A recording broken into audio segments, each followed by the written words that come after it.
Instagram had added a new feature that lets you restore posts, reels, and IGTV videos that you have recently added. Hello everyone, I am Hare Ram from the Things to Learn, and in this video I am showing you how to restore recently deleted Instagram posts. Now let's get started. Open Instagram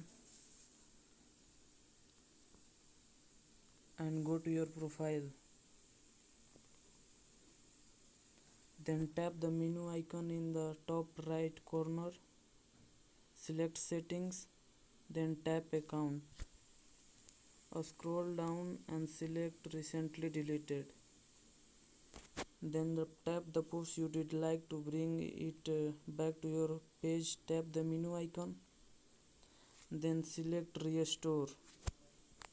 To confirm, tap restore. After that, your post will be back on your Instagram page as it was before you deleted it. Post will available for Instagram for 30 days after you delete. Then that's all it takes to restore recently deleted posts.